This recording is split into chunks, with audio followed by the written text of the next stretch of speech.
I'm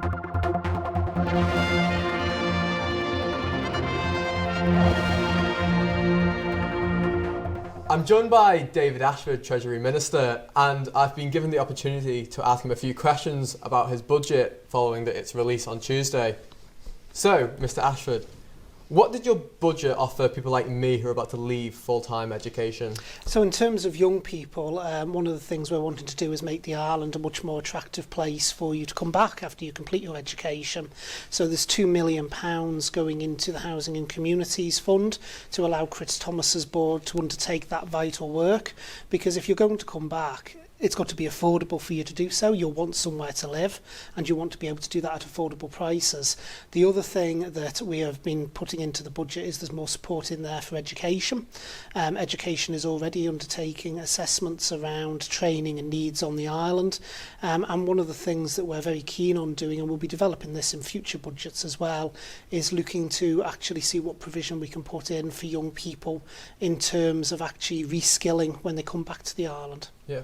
See, are you not worried that over half of the student population are choosing to move off the island after they've finished full-time education? Well, it is obviously a concern, but one of the interesting things, and I can speak from personal experience because this actually happened with me, is I didn't move immediately back to the island after I finished university.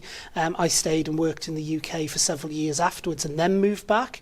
And one of the things where we have a failure in the data is I've never seen figures be able to be produced as to how many go work in the UK or elsewhere and then come back later in life, because I think it'd be quite interesting to see, because I was one of those that left university, worked in the UK, had no initial intention of coming back to the island, but here I am and you're stuck with me. So I think you do have that. I think it is important as well that you have that mix, that I think people do gain life experience and work experience elsewhere because they bring those wider skills back into the island if they move back later. But like I say, what we want is not to have barriers in place to people coming back. And the biggest thing that's been communicated to us from young people is one of the biggest barriers is the affordability of living on the island and finding somewhere to live. And we need to address that. So there will always be people who go off into the big wide world and decide they don't want to come back to the island. But for those that do want to come back and have a passion to come back, we should be facilitating things so that they can do so. See, do you ever reckon people my age will ever see a state pension? Well, the National Insurance Fund, on its last assessment, it doesn't run out till 2055. There's constant review of what's going into the National Insurance Fund, and that will generate out further. So at the moment I would say yes, there will be a state pension. The work that goes on to keep the National Insurance Fund topped up and going is a continuous process. We do have to have debates around how some things are funded, like health and social care, but the purpose and basis of the state pension is intended to go on and on. See, do you can you confirm that the national insurance contributions will be going increased in April? So the national insurance contributions are remaining the same over here. We're not increasing in the same way as the UK is. What we are increasing is the lower earnings limit and the upper earnings limit in line with the UK. So that doesn't mean people are paying more, it just changes the rates at which you pay the maximum amount of national insurance and at which you start paying national insurance. But we are not following the UK down the rate of increase. Okay, because some people might say, is it a really good time to, perhaps put the national insurance up, as a lot of people are struggling with their utility bills and paying petrol costs at the minute? Yeah, so there's been no major tax changes in that regard with this budget. We do recognise there's a struggle for people, and that debate has been being played out in the UK with people saying exactly that. Is it the right time for it to be done? See, from your point of view, what is your ideal population size? So the ideal population size, and interestingly, I was involved in a debate of this on a panel when I was a Douglas councillor. I think that ultimately the island should be aiming for a population size of around about 100,000. See, in your budget, do you have any have you put any money aside to sort out the Manx roads that is not just the TT course? So DOI has got various capital schemes and money going in to provide services across the island. So if people go through the budget, I won't list them all out here because there is dozens of them, but listed out in the Pink Book. The one thing they will find a theme for as they go down the capital programmes is DOI, DOI and DOI. So there's plenty of money being available to DOI in order to be able to do that. We do need to look at our infrastructure, how we provide general maintenance, and also we need to have the debate with the general public around how that is actually paid for and charged for. Do you think the finance industry on the island is shrinking?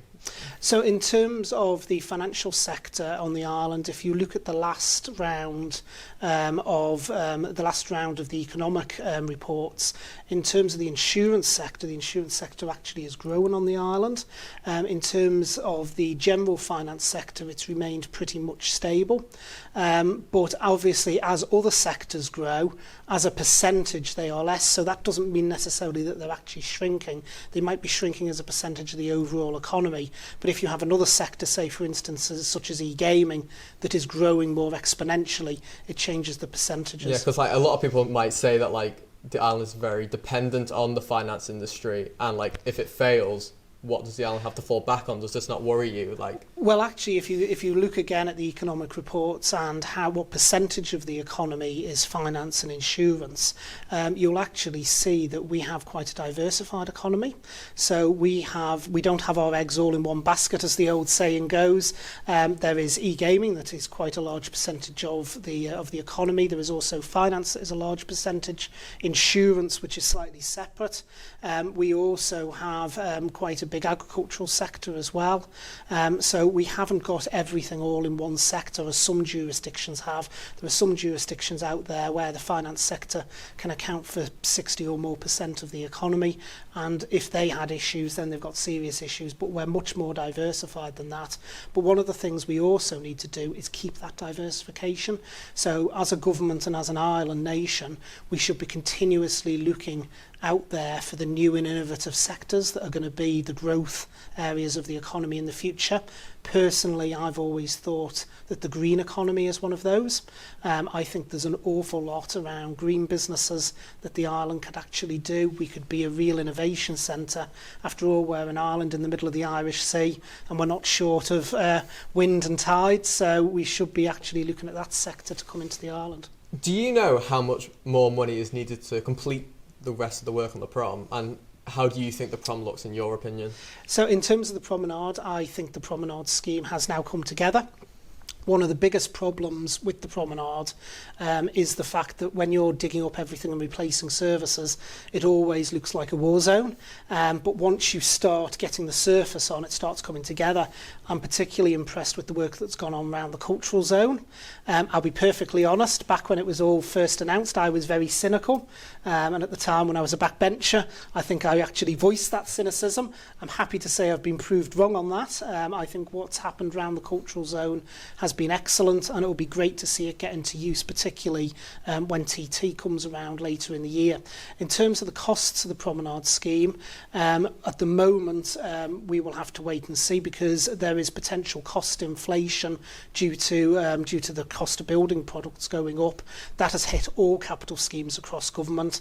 Inflation within the construction industry, as we've come into the sort of post-pandemic period, has been going up massively, and that's something that's not just affected the island, it's affected everyone globally.